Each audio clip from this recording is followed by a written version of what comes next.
ಈ ಕುಂಡಲಿನಿ ಅನ್ನೋದು, ಕುಂಡಲಿನಿ ಬಗ್ಗೆ ನೀವೇನು ಗೊತ್ತು?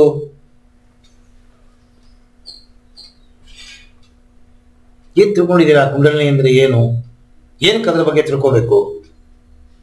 ನಮ್ಮ ದೇಹದ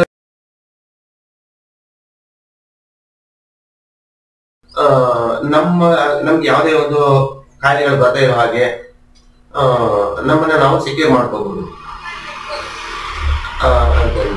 ನಮ್ಮ ಸುತ್ತ ಒಂದು ಅವರ ಬರುತ್ತೆ, ಆ ಅವರ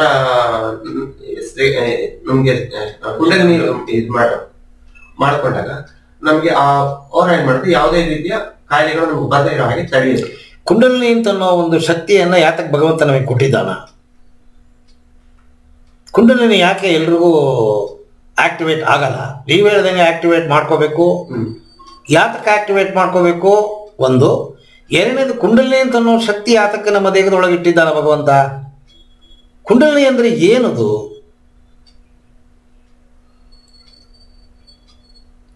ನಿಮ್ಮ ಆತ್ಮ ಮತ್ತೆ ಮನಸ್ಸು, ಕಾನ್ಶಿಯಸ್, ಎರಡು ಜೊತೆ ಸೇರ್ಕೊಂಡಿದೆ. ಆತ್ಮ ಬೇರೆ, ಮನಸ್ಸು ಬೇರೆ, ಆದರೆ ಎರಡು ಬಿಚ್ಚಾಕಾಗದೆ ಇರೋಗೆ ಅಂಟಕೊಂಡಿದೆ. ಆತ್ಮನ್ನ ಮತ್ತೆ ಮನಸ್ಸನ್ನ ಎರಡನ್ನೂ ಕಣ್ಣಲ್ಲಿ ನೋಡಕ್ ಸಾಧ್ಯವಿಲ್ಲ, ಸೂಕ್ಷ್ಮ ರೂಪದಲ್ಲಿದೆ. ಆತ್ಮ ಅಂತನ್ನೋದು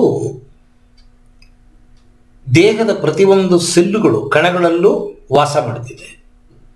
ಆತ್ಮ ಎಲ್ಲೆಲ್ಲಿದೆ ಅಲ್ಲೆಲ್ಲ ಮನಸ್ಸು ವಾಸ ಮಾಡ್ತಿದೆ. ಅಂದ್ರೆ ಸೆಲ್ಲುಗಳಲ್ಲೇ ಮನಸ್ಸಿದೆ. ಅದರ ಮನಸ್ಸು ಕೆಲಸ ಮಾಡೋ ಜಾಗ ಮೆದುಳು, ಆತ್ಮ ಕೆಲಸ ಮಾಡೋ ಜಾಗ ಪೀನಿಯಲ್ ಗ್ರಂಥಿ.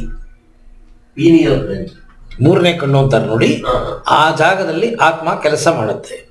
ಆದ್ರೆ ಈ ಆತ್ಮ ಮತ್ತೆ ಮನಸ್ಸು ಎರಡುವೇ ಜೊತೆಗೂಡಿ ಸೇರಿರೋ ಜಾಗ ಇದೆ. ಆ ಆತ್ಮ ಮತ್ತೆ ಮನಸ್ಸು ಎರಡು ಜೊತೆ ಕೂಡಿರೋ ಒಂದು ವಸ್ತುವಿಗೆ, ಆ ಜಾಗದಲ್ಲಿರೋ ಆ ಒಂದು ಶಕ್ತಿಗೆ ನಾವು ಕುಂಡಲಿನಿ ಶಕ್ತಿ ಅಂತೀವಿ. ಎಲ್ಲಾ ಜಾಗದಲ್ಲೂ ಶಕ್ತಿ ಸೃಷ್ಟಿ ಆಗಲ್ಲ. ಇದನ್ನೆಲ್ಲ ಸೇರಿಸಿ ಭಗವಂತ ಒಂದು ಜಾಗದಲ್ಲಿ ಇಟ್ಟಿದ್ದಾನ. ನಿಮ್ಮ ಗುದದ್ವಾರದ ಹತ್ತಿರದಲ್ಲಿ ಪೆರಿನಿಯಂ ಪಾಯಿಂಟ್ ಅಂತ ಒಂದಿದೆ. ಅಲ್ಲಿ ಪೆರಿನಿಯಂ ಗ್ರಂಥಿ ಅಂತ ಒಂದು ಗ್ರಂಥಿ ಇದೆ. ಆ ಗ್ರಂಥಿ ಒಳಗಡೆ ತೇಲ್ತಾ ಇದೆ. ಇದು ಕಣ್ಣಿಗೆ ಕಾಣೋದಿಲ್ಲ. ಇದು ಯಾತಕ್ಕೆ ಇದನ್ನು ಇಟ್ಟಿದ್ದಾನ ಅಂತಂದ್ರೆ, ನಿಮ್ಮ ಕಾನ್ಷಿಯಸ್ಸು ಮತ್ತೆ ನಿಮ್ಮ ಆತ್ಮಶಕ್ತಿ ಎರಡು ಕೆಲಸ ಮಾಡಬೇಕು. ಕಾನ್ಷಿಯಸ್ಸು ಆತ್ಮಶಕ್ತಿ ಪ್ರತಿಯೊಬ್ಬರು ಮಾಡಿದ ಪಾಪಕರ್ಮಗಳು ಪುಣ್ಯಕರ್ಮಗಳಿಗೆ ತಕ್ಕಂತೆ ಅವರವರಿಗೆ ಕರೆಂಟನ್ನು ರಿಲೀಸ್ ಮಾಡ್ತಾನೆ. ಇದೊಂದು ಕರೆಂಟ್, ಇದು ಒಂದು ಜ್ವಾಲಾಮುಖಿ. ಇದ್ರ ಜೊತೆ ಆಟ ಆಡಿದ್ರೆ ಸಾವು ಬಂದರೂ ಕೂಡ ಪರವಾಗಿಲ್ಲ, ಸಾವು ಬರಲ್ಲ.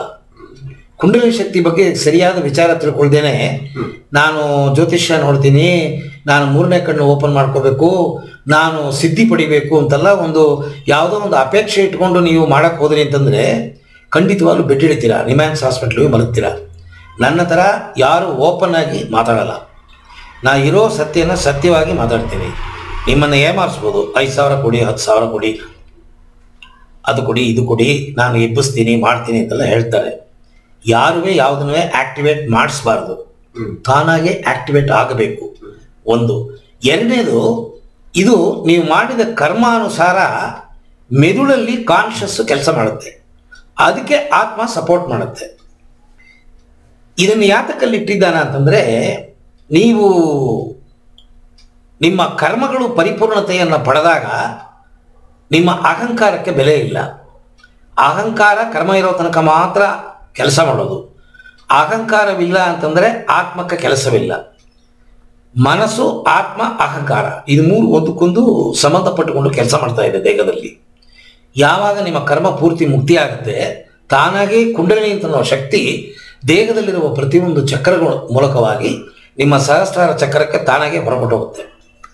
ಇದು 100 ಜನ್ಮ ತಾಳಬೇಕು, ತಾನಾಗಿ ನಡಿಬೇಕು. ಅಂದರೆ ಸನ್ಯಾಸಿಗಳು, ಸಂತರು, ಸಿದ್ಧರು ಇವರೆಲ್ಲ ಏನು ಮಾಡ್ತಾರೆ ಅಂತಂದರೆ,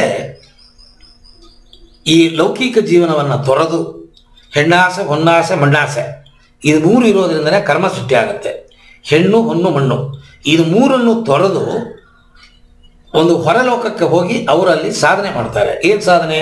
ಆಧ್ಯಾತ್ಮ ಸಾಧನೆ ಮಾಡ್ತಾರೆ. ಎದ್ದಿದ ತಕ್ಷಣ ಧ್ಯಾನ ಮಾಡೋದು, ಎದ್ದಿದ ತಕ್ಷಣ ಪ್ರಾಣಾಯಾಮ ಮಾಡೋದು ಮಾಡಬಾರದು. ಒಬ್ಬ ಗುರುವನ್ನು ಇಟ್ಕೊಂಡು ಶಿಸ್ತಾಗಿ ಪ್ರಥಮ ABCD ಇಂದ ಕಲಿಬೇಕು. ನೀವು ಒಂದು ಗುರುಕುಲಕ್ಕೆ ಹೋದ್ರಿ ಅಂತಂದ್ರೆ ಈ ಪೇಪರಲ್ಲಿ ಅಡ್ವರ್ಟೈಸ್ಮೆಂಟ್ ಕೊಡ್ತಾರೆ, ಒಂದು ದಿನದ ಕೋರ್ಸು, ನಾನೇ ಹೇಳ್ಕೊಡ್ತೀನಿ, ಅದೆಲ್ಲ ಮಾಡಬಾರ್ದು. ಹಠ ಹಿಡಿದ್ರೆ ಮಕ್ಕಳಿಗೆ ಕೊಟ್ಟು ಬಿಡ್ತಾರೆ ಚಾಕ್ಲೇಟನ್ನ. ಚಾಕ್ಲೇಟು ಕೆಟ್ಟದ್ದು, ಅದರ ಹಠ ಹಿಡಿಯುತ್ತೆ, ಊಟ ಮಾಡೋದಿಲ್ಲ, ತಿನ್ನಲ್ಲ, ಮಗು ಬೆಳಿಬೇಕಲ್ಲ, ಹಾಳಾಗೋಲಿ ಅಂತ ಒಂದು ಕೊಟ್ಬಿಡ್ತಾಳೆ. ಆ ರೀತಿ ನಾನು ಕೂಡ ಜನಗಳಿಗೆ ಹೇಳ್ಕೊಡ್ತೀನಿ ಹಾಳಾಗೋಗ್ಲಿ ಅಂತ. ಈಗ ನಾನು ಇಷ್ಟೆಲ್ಲ ಸತ್ಯವನ್ನು ಹೇಳಿಯೋ ಇಲ್ಲ ನನಗೆ ಕುಂಡಲಿನಿ ಬೇಕು, ನಾನು ಎಬ್ಬಿಸ್ತೀನಿ, ಬಾಪ ಹೇಳ್ಕೊಡ್ತೀನಿ. ಬೆಂಕಿ ಮುಟ್ಟಬೇಡ, ಇಲ್ಲ ಇಲ್ಲ ನಾನು ಮುಟ್ಟಬೇಕು, ನನಗೆ ಬೇಕು, ಮುಟ್ಟು ಹೇಳ್ಕೊಡ್ತೀನಿ ನಾನು. ಇದನ್ನೆಲ್ಲ ಮಾಡಕ್ಕೆ ಯಾರು ಹೋಗಬೇಕು ಅಂತಂದರೆ ಸಾಂಸಾರಿಕ ಜೀವನದಲ್ಲಿ ಇಲ್ಲದೆ ಇರೋರು ಇದನ್ನು ಮಾಡಬೇಕು. ಫಸ್ಟ್ ಇದನ್ನು ತಿಳ್ಕೊಳ್ಳಿ. Are you married?